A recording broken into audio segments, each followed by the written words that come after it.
Swastiastu. Selamat sore pemirsa, apa kabar Anda sore hari ini? Semoga selalu dalam keadaan sehat. Ya, yang pastinya di masa pandemi ini kesehatan itu sangat penting sekali, menjaga imun. Bagaimana caranya mengkonsumsi makanan yang sehat, kemudian yang pastinya selalu ingat pesan ibu, mencuci tangan, kemudian menjaga jarak, memakai masker, menjauhi kerumunan, yang pastinya mengurangi mobilitas Anda tentunya. Saya Made Sukurenekarang kembali hadir dalam Harmoni Bali sore hari ini tentunya.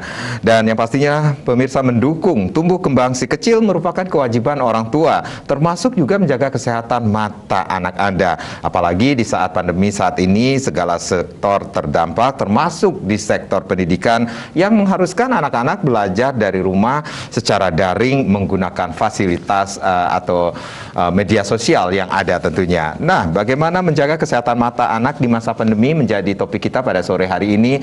Yang pastinya nanti kita akan berbincang-bincang mengenai topik kita bersama Dr. Iwayan Eka Sutiawan, SPMK, spesialis mata konsultan bidang pediatrik optalmologi tentunya. Om Swastiastu, Dr. Eka.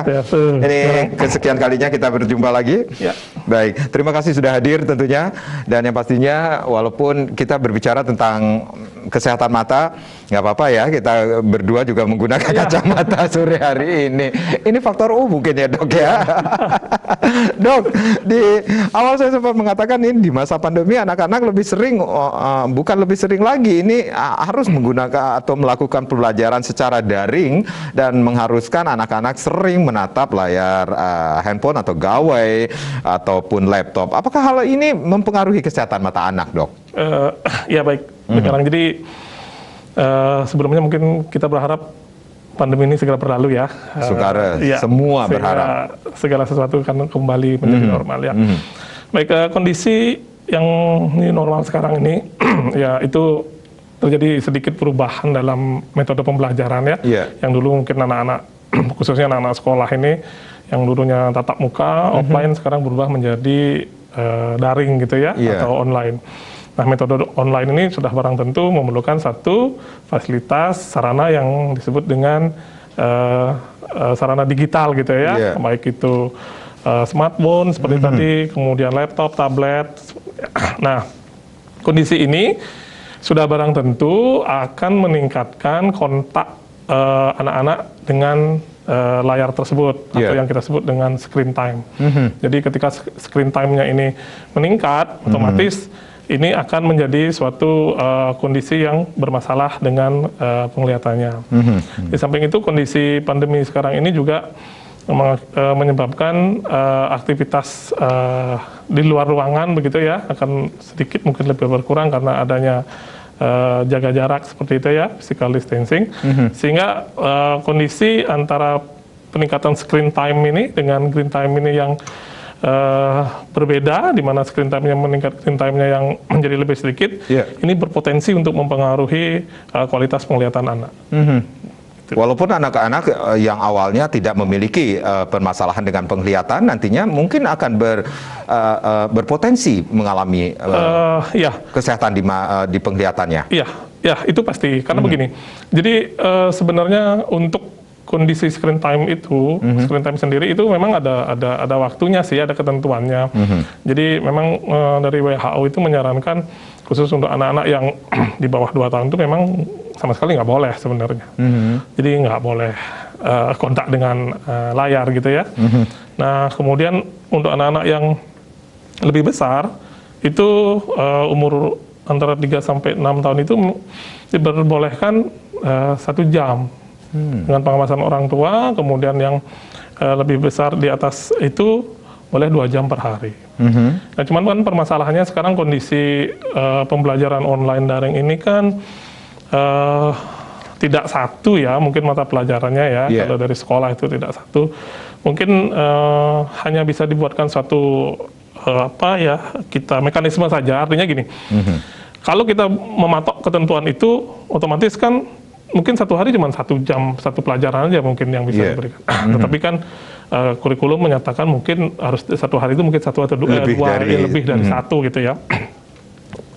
Jadi siasatnya mungkin bisa diistirahatkan lah, mungkin dalam satu mata pelajaran itu diberikan dalam 40-45 menit, kemudian ada jeda 15 menit, dan dilanjutkan lagi. Jadi harus ada break time-nya Iya, juga. harus ada break time-nya. Oke, pastilah. baik. Dokter Eka, kita rehat sejenak, nanti kita akan lanjutkan lagi bagaimana harusnya menjaga kesehatan mata anak-anak di masa pandemi. Pemirsa, jangan kemana-mana, di sesi berikutnya Anda pun bisa berinteraksi, bergabung bersama kami di 0361-894-8400 dan juga di 0361-894-8401. Mungkin kemungkinan Anda memiliki permasalahan dengan penglihatan anak-anak Anda, buah hati Anda, ataupun Anda sendiri yang memiliki permasalahan dengan penglihatan. Silahkan Anda bisa bergabung dan bertanya lebih banyak lagi bersama Dr. Eka, tapi tentunya setelah yang berikut ini.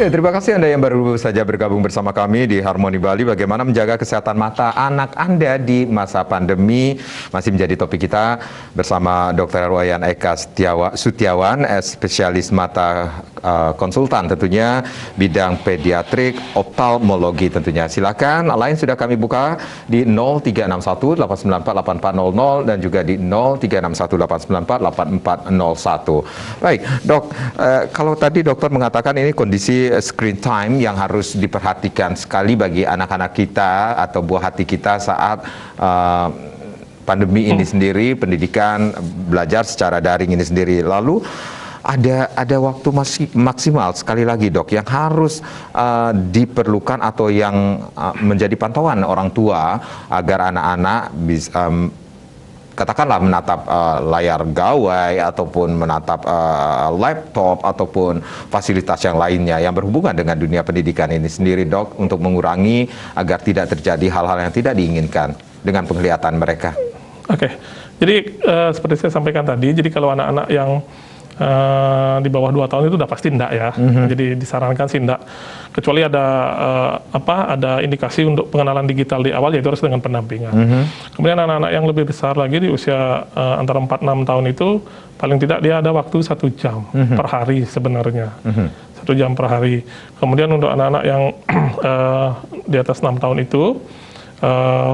itu boleh 1,5 jam sampai 2 jam maksimalnya. Sedangkan di atas 11 tahun itu sudah bisa 2 jam per hari. Oke. Nah, cuman masalahnya kan pada kondisi ini kita tidak hanya pada screen time saja. Oke. Karena tidak hanya pada waktu menatap layar itu saja, tetapi lebih penting adalah jarak terhadap layar itu. Nah, itu maksudnya. Jadi ada ketentuan bahwa secara normalnya itu jarak itu adalah minimal 30 cm lah. Jadi baiknya ketika misalnya anak kita itu belajar dengan menggunakan layar, itu harus diatur jaraknya paling tidak ya 33 cm minimalnya itu. Jadi ada disebutkan antara 16 sampai 28 inch, itu kira-kira antara 40 sampai 70 cm lah di jaraknya. Jarak ini membantu sebenarnya, karena kalau jarak itu kurang dari 30 cm itu pasti akan mengganggu kondisi mata. Karena apa? Karena ada kondisi yang disebut dengan akomodasi, di mana kalau jaraknya lebih dekat itu akomodasinya akan lebih kuat, dan itu mempunyai risiko untuk mengalami suatu gangguan pada penglihatan nantinya. Jadi selain waktu dalam artian durasi, jarak juga mempengaruhi, Dok? Iya, jarak itu pasti mempengaruhi. Makanya kita berharap kalau untuk orang tua di rumah selama pandemi ini paling tidak diperhatikanlah ya, selain nanti waktu penggunaan screen time-nya ini, layarnya ini, paling tidak orang tua juga harus memperlihatkan mengatur jarak lah. Jadi biar anaknya jaraknya sesuai. Yang penting tidak terlalu dekat lah, lebih dari 33 cm itu. Bagaimana dengan pencahayaan yang ditimbulkan dari alat-alat komunikasi tersebut, Dok? Iya, jadi sih sebenarnya itu juga hal lain ya yang mempengaruhi. Dari sebenarnya banyak faktor sih. Yang dua yang saya sebutkan tadi ini, antara waktu dan jarak ini, beberapa studi itu mengatakan bahwa ini berpotensi untuk meningkatkan suatu kelainan pada mata, khususnya kelainan refraksi yang kita sebut, atau kelainan rabun jauh biasanya. Nah, ini koreksinya. Sedangkan hal yang tadi itu faktor di luar, faktor eksternal itu memang mempengaruhi seperti tingkat kecerahan layar pada pada tablet atau pada komputer atau pada smartphone itu juga memang mempengaruhi. Jadi tingkat kecerahannya memang harus diatur, jangan terlalu redup. Termasuk juga tingkat kecerahan dari ruangan. Baik. Iya, jadi ruangan itu juga harus cukup terang lah. Jadi tidak boleh ruangan yang terlalu redup, apalagi gelap. Kadang-kadang kan kita lupa kalau anak-anak itu sampai main gadget sampai matikan lampu. Nah itu kalau bisa diupayakan jangan, karena itu akan menambah kerja daripada mata di dalam memfokuskan cahaya untuk menangkap gambar ataupun apa yang ditampilkan oleh layar itu. Jadi orang tua atau bisa dikatakan ayah bundanya mereka pun harus memperhatikan hal-hal yang kemungkinan besar mungkin bisa berpengaruh terhadap penglihatan anak-anak mereka. Iya, pasti. Jadi memang dibutuhkan kerjasama ya. Jadi kerjasama antara ya sebenarnya semua. Jadi kalau tadi karena kita daring gitu ya, dari guru lah tentang ketentuan pembelajaran, kemudian orang tua yang mengatur kondisi anak di rumah, termasuk cara duduk juga harus diatur. Jadi nggak boleh jadi kalau misalnya mempergunakan layar itu ataupun menggunakan smartphone bagaimana, jadi kondisinya minimal, jadi jarak pandangnya itu sesuai. Artinya apa? Artinya antara posisi daripada screen-nya itu paling tidak sejajar dengan bola mata kita. Jadi jangan terlalu rendah, jangan terlalu tinggi. Jadi jarak duduk pun berpengaruh. Posisi duduk. Posisi duduk. Iya, jadi kalau terlalu rendah juga nggak apalagi kalau anak-anak sekarang ini tiduran ya.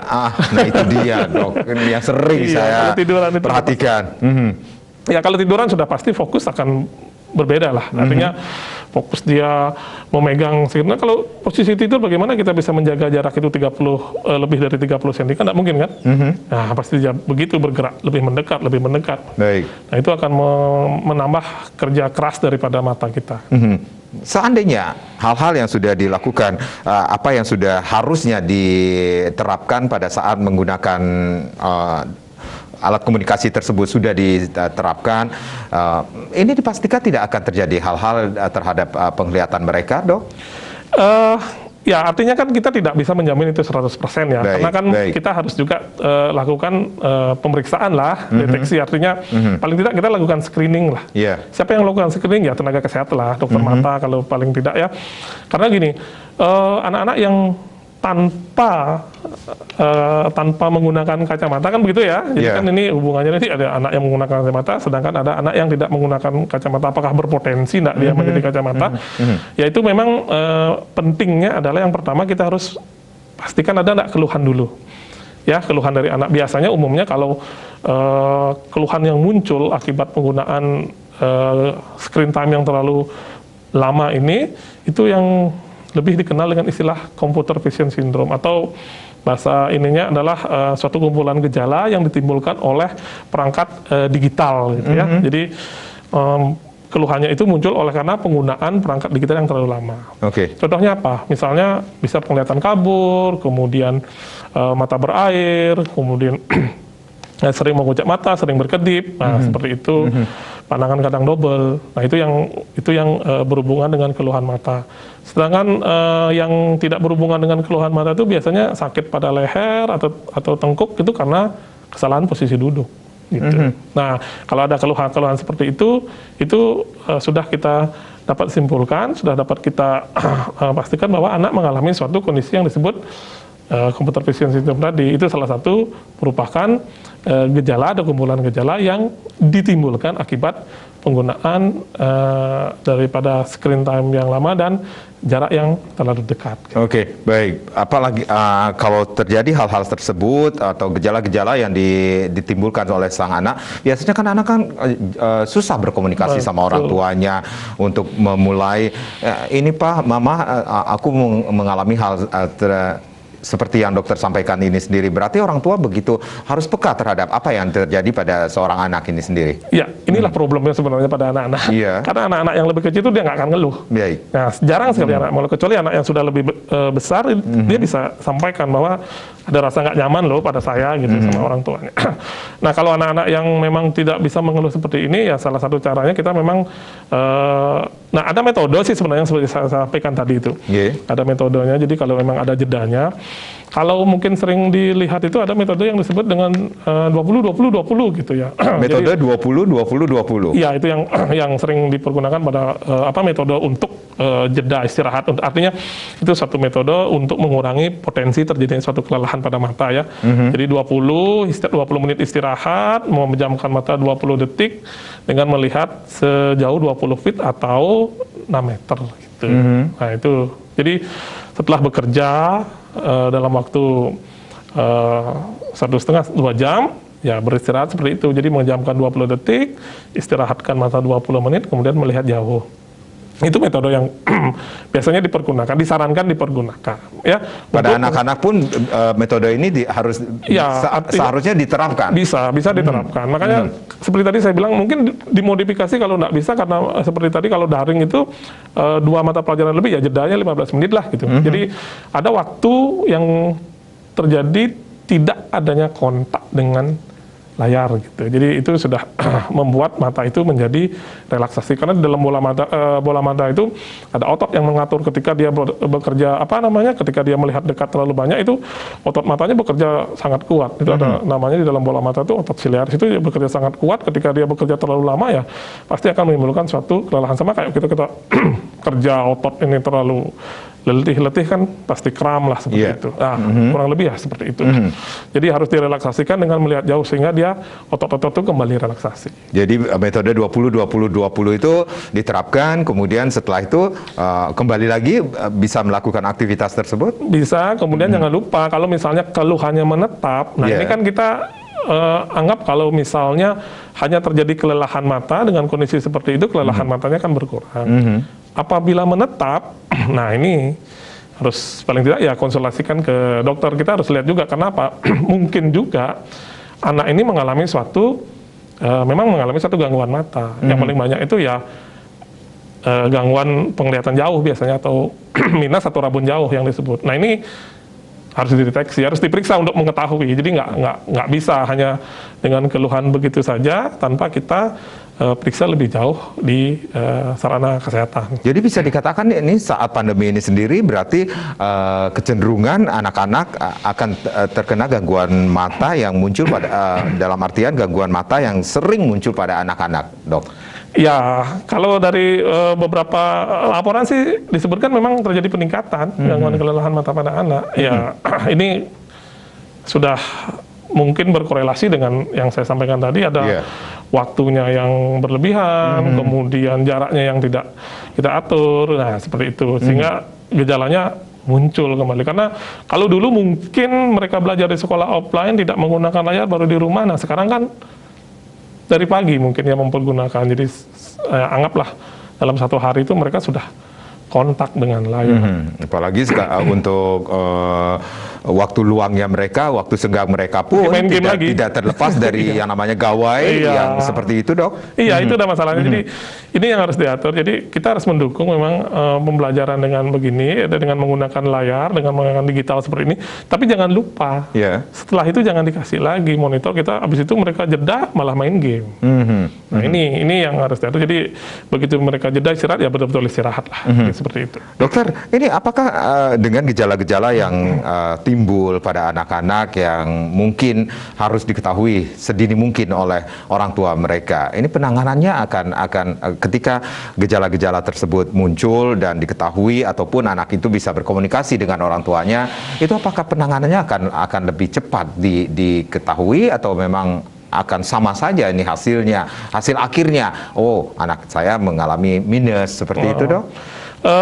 Pasti lebih baik lah hasilnya kalau kita deteksi lebih awal ya. Karena gini, tidak semua keluhan yang saya sampaikan tadi atau keluhan yang berupa computer vision syndrome itu anak itu mengalami kelainan gitu. Artinya anak itu mengalami kelainan penglihatan yang membutuhkan bantuan kacamata gitu loh. Mungkin hanya sekedar kumpulan gejala karena akibat kelelahan saja. Nah itu bisa biasanya itu harus kita periksa. Kalau memang setelah kita tentukan, kita periksa bahwa tidak ada kelainan, itu kita akan berikan biasanya ya tergantung keluhannya itu. Apakah misalnya dia matanya sering berkedip, iritasi, itu karena lupa berkedip biasanya. Kan normalnya itu 15-20 kali per menit yang berkedip, ketika menatap layar itu jadi menurun sekitar 5-6 kali. Nah, itu mempengaruhi pembasahan. Jadi biasanya kita bantu itu deteksi dengan obat-obat yang memang membantu pembasahan kornea biar tidak kering. Kemudian apabila oleh karena seperti tadi saya bilang karena otot-otot yang lelah, ya memang metode itu dipergunakan, kurangi aktivitas itu. Jadi biasanya kita bantu dengan obat-obat yang bisa mengurangi kelelahan seperti itu. Tapi yang paling penting adalah memang harus dibantu dengan kondisi yang cukup istirahat dari layar dan cukup mungkin waktu tidur. Oke, baik. Ini ada hubungannya kah dengan apa yang mereka konsumsi nantinya? Makanan kah juga berpengaruh ataupun mungkin keturunan? Nah, seperti itu, Dok. Iya, kalau untuk rabun jauh ini atau yang disebut dengan miopia, ya memang ada faktor genetiknya ya. Tapi kalau keluhan computer vision syndrome ini enggak ada. Artinya dia murni karena aktivitas yang berlebihan. Baik. Tapi kalau yang rabun jauh ini ada faktor genetik pasti yang memang kita nggak bisa otak-atik dia. Nah, justru biasanya kita ketemukan pada saat seperti ini. Jadi begitu anak mengeluh, orang tuanya melihat kok anaknya seperti ini dan dibawa kemudian datang ke dokter, kita cek, ya ketemulah kelainan. Baik, Dokter Eka, kita rehat kembali. Pemirsa jangan kemana-mana di sesi berikutnya. Silakan Anda yang ingin bergabung bersama kami, kami akan buka kembali di 0361-894-8400 dan juga di 0361-894-8401. Bagaimana menjaga kesehatan mata anak Anda di masa pandemi menjadi topik kita pada sore hari ini. Kami akan kembali saat lagi.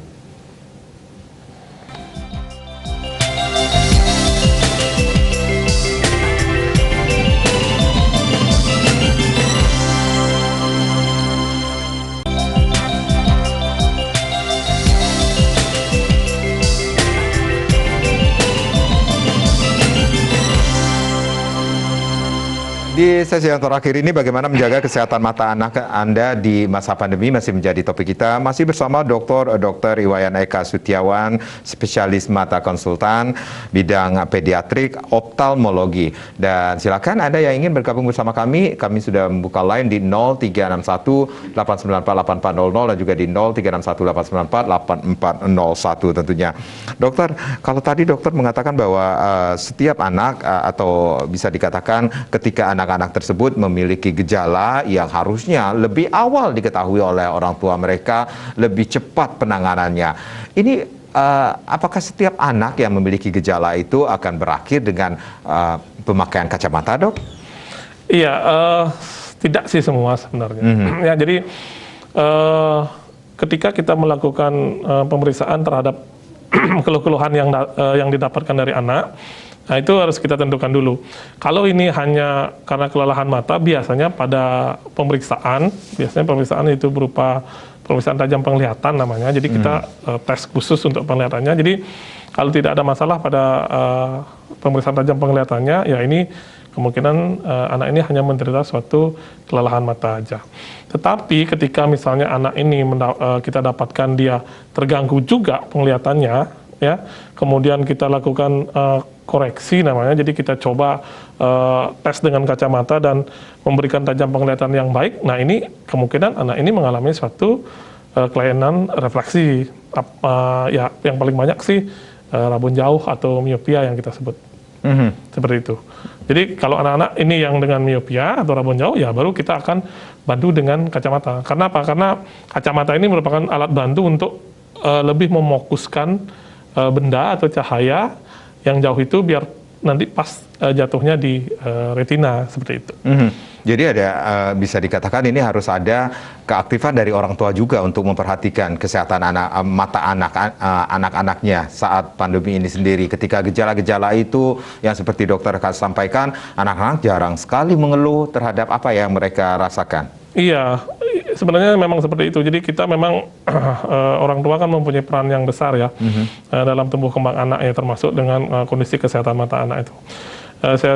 ketika orang tua memang mempunyai cukup waktu, kemudian mempunyai waktu untuk memperhatikan, mendengarkan keluhan anak, itu akan lebih cepat biasanya datang untuk memeriksakan diri. Nah, ketika datang lebih awal, jadi dideteksi lebih awal, kemudian diperiksa lebih awal, umumnya dapat ditangani lebih awal juga. Sehingga keluhan ataupun gangguan kesehatan mata itu paling tidak bisa minimalisir ya. Jadi anak-anak akan dapat beraktivitas kembali dengan baik seperti itu. Karena kalau anak-anak itu mengalami gangguan penglihatan yang lama, ini juga akan berisiko terhadap masa depannya dia, kan seperti itu ya. Jadi kalau misalnya anak-anak ke depannya dia mengalami gangguan mata, ini ya berpotensi pasti akan mengganggu dalam proses perkembangan ke depannya seperti itu.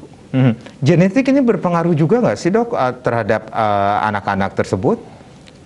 Untuk apanya? Untuk minus ya? Iya.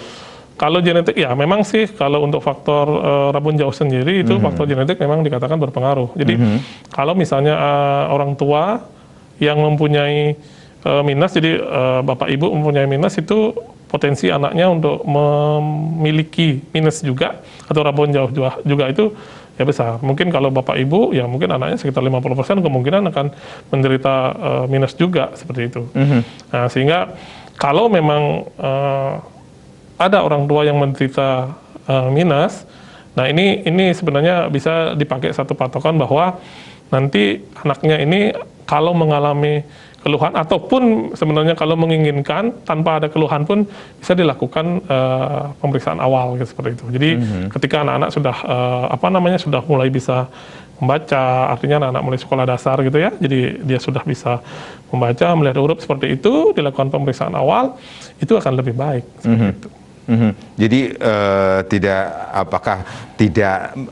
bisa dikatakan ketika orang tuanya minus itu prosentasenya akan terjadi terhadap anak mereka juga? Iya, potensinya diturunkan itu pasti ada, pasti besar itu. Jadi, nah itu usia berapa sih dok yang menjadi perhatian ketika anak itu akan, jangan-jangan anak saya juga menuruni bakat saya yang minus seperti itu? Ya sebenarnya dengan sistem yang sekarang sih deteksi sudah bisa dilakukan sih sebenarnya dari usia 2 tahun itu bisa kita lakukan, 2 tahun, 4 tahun, tetapi pada prinsipnya jadi koreksi kacamata itu akan diberikan sesuai dengan ketentuan. Jadi itu ada ketentuannya.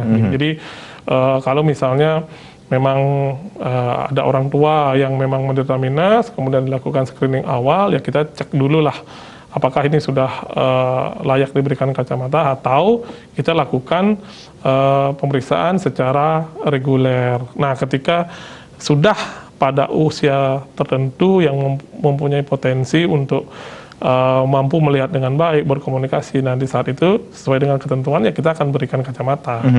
Kalau itu sudah memang dibutuhkan seperti itu. Jadi bisa dikatakan ini ketika gejala-gejala tersebut muncul, orang tua jangan menjadi dokter bagi dirinya sendiri dengan mengatakan itu mungkin kecapean, kelelahan, tetapi harus lebih aktif lagi untuk memeriksakan kesehatan anaknya. Apa yang terjadi dok ketika anak-anak tersebut dengan gejala-gejala yang sudah dokter sampaikan, tetapi orang tua mereka tidak ngeh seperti itu? Ini kedepannya seperti apa nantinya dok? Iya, yang sebenarnya yang bermasalah itu adalah ketika anak-anak yang mengalami keluhan ini adalah anak-anak yang memang mempunyai gangguan refraksi namanya. Jadi yang seperti tadi mata minus gitu ya, mata minus itu. Jadi kalau misalnya anak ini mengalami mata minus dan kita tidak dapatkan dari awal, kemudian sekian lama dia tidak menggunakan kacamata, memang itu ada potensi yang nantinya disebut dengan mata malas. Apa yang dimaksud dengan mata malas dok? Ya, jadi mata malas itu adalah suatu kondisi di mana kondisi matanya normal, tetapi kemampuan penglihatannya itu akan menurun meskipun kita sudah lakukan koreksi dengan kacamata seperti itu. Jadi dia tidak akan mampu melihat kembali seperti normal. Karena apa? Karena terlalu lama matanya itu atau saraf matanya itu menerima informasi yang kabur, jadi tidak jelas ditangkap bayangan atau benda yang ada di luar itu. Jadi karena saking lamanya kabur ya itu sama kayak kita ya sudah saking tidak ada respon apa-apa ya sudahlah tidak ada respon lagi. Nah seperti itu. Jadi retinanya tidak berespon seperti itu. Nah itulah yang disebut dengan mata malas. Jadi kemampuan Penurunan tajam penurunan penglihatannya. padahal kalau kita lihat secara kasat mata ini biasa saja. Ya. Biasa aja. Jadi menentukan apakah anak itu mengalami suatu mata malas atau tidak, ya memang harus kita periksa di sarana kesehatan. Seperti itu. Jadi tidak bisa ditentukan di rumah, oh anak saya ini mata malas, enggak. Jadi biasanya kalau misalnya anak-anak itu mengalami suatu kondisi mata malas seperti yang saya sampaikan ini, biasanya dokter yang akan menyampaikan. Dokter mata, jadi dokter akan menjelaskan kepada orang tua bahwa anaknya mengalami mata malas. Kalau orang tua tidak bisa dikatakan tidak hero dengan apa yang dirasakan anak-anak mereka, kemudian terjadi mata malas ini juga berpengaruh terhadap ke depan. Iyalah pastilah. Ke depan anak itu sendiri. Meskipun ada fase-fase umur tertentu. Kondisi mata malas itu masih bisa kita lakukan lakukan perbaikan ya, kita lakukan terapi ya. Jadi ada fase-fase usia tertentu. Ada fase usia tertentu. Jadi kalau misalnya rata-rata kalau usianya di bawah 8 tahun itu ya memang masih potensi untuk kita perbaiki. Artinya dengan kerjasama juga lah dengan latihan seperti itu. Tapi di umur di atas itu jadi potensinya akan menurun. Apalagi lebih besar ya pasti akan menurun lagi potensi perbaikannya seperti itu. Jadi artinya apa? Artinya ya semakin awal kita dapatkan, jadi potensi perbaikannya itu akan semakin tinggi. Oke, dok, sekali lagi ini akan berakhirkah sekali lagi dengan penggunaan kacamata nantinya anak-anak tersebut? Ya tidak harus lah. Tidak harus. Kita tentukan dulu. Ya, jadi pastikan dulu. Artinya gini, ada juga kadang-kadang yang disebut dengan miopia palsu gitu ya, minus palsu seperti itu. Jadi itu karena saking lamanya membaca dekat, jadi ya seolah-olah dia menderita minus, tapi sebenarnya bukan. Nah seperti itu juga harus kita tentukan. Seperti saya sampaikan tadi, penentuannya itu harus berdasarkan pemeriksaan di fasilitas kesehatan, seperti itu. Jadi ada langkah-langkah atau prosedur-prosedur yang harus dilakukan sehingga kita sampai dalam tahap menentukan apakah anak ini membutuhkan kacamata atau tidak, seperti itu. Kalau anak tersebut sangat mengganggu dalam artian ketika diharuskan menggunakan kacamata tetapi sangat mengganggu aktivitas mereka, bolehkah mereka menggantinya dengan kontak lensa yang lagi happening ya, seperti itu dok? Iya sebenarnya anak-anak boleh nggak sih dok menggunakan? Ya disarankan nggak sih? Tidak. Iya karena potensi terjadinya suatu komplikasi dari kontak lens itu besar. Karena anak kan belum bisa merawat diri sendiri. Jadi dia nggak bisa masang, kemudian nggak bisa lepas sendiri. Jadi kelupaan nanti kalau kontak lens itu kan ya sifatnya memang harus higienisnya harus betul-betul dijaga. Betul. Seperti itu. Baik. Dan seiring bertambahnya usia mereka, itu minus mereka itu pun akan bertambahkah dok? Ya ada potensi untuk. Ada potensi bertambah? Ada potensi untuk bertambah karena salah satu faktor yang mempengaruhi daripada minus itu adalah kondisi panjang bola mata. Jadi kalau anak itu bertambah usianya, ya bola matanya kan masih bertambah nih. Ya potensi untuk dia minusnya bertambah itu masih ada. Ada yang saya masih ingat sampai sekarang pun makanan yang bisa mengurangi minus seperti itu. Sebut saja, kamu harus banyak makan wortel seperti itu ya, agar bisa minusnya berkurang seperti itu. Benar nggak sih dok? Sebenarnya gini, jadi wortel atau makanan-makanan sayur buah yang mengandung vitamin A gitu ya, sebenarnya itu adalah banyak atau sangat membantu kondisi retina namanya. Jadi retinanya itu dibuat kondisi, artinya vitamin A ini memang sangat penting pada pertumbuhan atau fungsi dari retina ini sendiri, tapi tidak berhubungan dengan minusnya. Biar nggak salah. Jadi banyak-banyak dikasih wortel nanti minusnya hilang, enggak. Karena seperti saya sampaikan tadi, jadi secara umum itu faktor yang menyebabkan minus itu yaitu ada dua ya. Satu tadi yang panjang bola mata, satu lagi ya kelengkungan lensanya seperti itu. Itu dengan korneanya. Jadi itu kan nggak bisa dirubah. Jadi yang bisa diubah apa polanya saja yang akan memperberat minus ini seperti itu. Jadi pentingnya wortel, kemudian ya makanan-makanan yang sehat ini ya, termasuk minum air putih pun itu diharapkan untuk menjaga kondisi bola mata secara keseluruhan, retina, tapi bukan berhubungan dengan minus, biar nggak salah. Jadi ya, jadi kalau nanti banyak minum motor hilang minusnya nggak ada lah. Oke, nah ini dok, ini mata malas ini bisa disembuhkan nggak sih dok?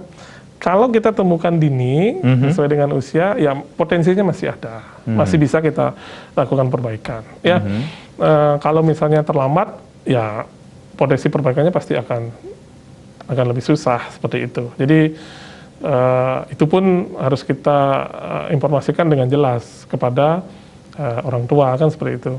Di samping itu yang mempengaruhi juga adalah selain tadi lamanya ketahuan apakah dia perlu kacamata atau tidak, itu ukuran kacamatanya. Biasanya rata-rata yang kalau sudah tiba-tiba langsung tinggi, nah itu yang agak susah memang. Tiba-tiba yang tinggi itu seperti apa? Minusnya dapat minus di atas 5 seperti itu. Anak-anak kan itu berarti dia sudah mengalami penglihatan kabur itu yang lama. Jadi minus yang seperti yang dokter sampaikan itu sendiri, padahal bisa dikurangi lagi ketika gejala-gejala awal harusnya lebih awal lagi diketahui oleh orang tua mereka. Ya artinya kan gini, ketika kita mendapatkan anak-anak itu dengan kelainan refraksi atau butuh bantuan kacamata, ketika kita dapatkan lebih awal, jadi respon retina bisa kita perbaiki untuk menangkap cahaya itu kita bisa perbaiki lebih awal gitu. Jadi yang tadinya responnya kabur, begitu kita bantu dengan kacamata, mulailah retina itu responnya untuk menjadi lebih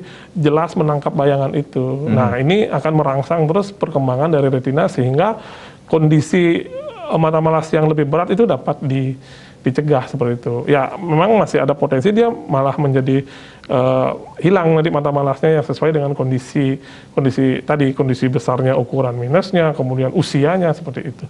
Nah, itu juga kita lihat. Tapi seperti saya sampaikan tadi, potensi perbaikan itu memang tergantung usia dan besarnya derajat kelainan kacamata yang dibutuhkan. Selama ini case yang dokter tangani ini sendiri, seorang anak memiliki minus yang paling yang membuat dokter, waduh ini seharusnya tidak terjadi terhadap anak itu sendiri, seperti apa sih dok? Ya kan seperti saya bilang ini mungkin tidak terjadi ya, karena ada faktor genetik yang kita tidak bisa otak-atik gitu ya. Jadi kadang-kadang ukuran minus yang terbesar, ya saya dapat ukuran minus sampai anak-anak usia sekolah itu sampai 8 ada. Minus 8 ada. 8. Itu baru diperiksa udah ketahuan bahwa anak itu memiliki masalah penglihatan dengan minus 8 itu sendiri, dok? Iya, jadi orang tua mengeluh anak kok tidak fokus, jadi seringkali ini sih sebenarnya orang tua memang dia perhatian ya, jadi anaknya itu kok kalau nonton itu deket banget, jadi TV-nya dicari TV-nya gitu. Nah itu sebenarnya salah satu tanda bahwa dia dari jauh itu nggak lihat. Nah itu diperiksakan, nah ketemulah akhirnya minusnya sekian. Ketika diberikan kacamata, jadi anak itu lebih jelas melihatnya seperti itu. Baik, harus dengan bantuan alat yang harus agar anak itu bisa dikatakan normal kembali dalam tanda petik. Jadi dalam tanda petik alat bantunya berupa kacamata seperti itu, sehingga tadinya cahaya atau benda yang tidak bisa ditangkap baik dari retina, jadi menjadi bisa lebih baiklah ditangkap seperti itu. Baik. Nah, ini kan yang menjadi pertanyaan lagi nih dok ya, dalam situasi pandemi saat ini, kemudian dunia pendidikan juga terdampak, anak-anak juga harus fokus atau dalam artian secara daring, dalam jaringan menggunakan fasilitas yang mereka harusnya juga mengetahui bahwa ada waktu-waktu tertentu yang harus dipergunakan untuk menggunakan alat komunikasi tersebut. Dan orang tua pun kadang juga mengeluh, anak saya kok main HP terus, anak saya kok terus bermain laptop terus, seperti itu dok.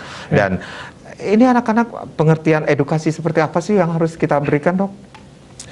Ya, sebenarnya kan ini seperti saya sampaikan bahwa kita memang butuh kerjasama ya. Jadi ini kerjasama. Iya lah, kerjasama kembali dengan orang tua, karena ya anak-anak ya pasti dia namanya anak-anak ya dok ya. Anak-anak ini memang agak sulit. Jangankan jangankan kita suruh dia untuk menyampaikan, kita melakukan pemeriksaan anak-anak itu butuh effort yang lebih ini lagi lah, lebih besar lagi dibandingkan orang dewasa. Karena Jadi ketegasan orang tua juga perlu di sini. iya, artinya gini, orang tua memang Kerjasama harus dan tegasnya orang iya, tua. betul. Artinya begini, ketika orang tua itu sudah melihat aktivitas anaknya dengan layar itu terlalu banyak, jadi yang penting adalah orang tua bisa mengatur waktu penggunaan itu. Jadi ketika sudah selesai, misalnya aktivitas HP-nya diserahkan atau dimatikan, nah itu orang tua yang ngatur. Jadi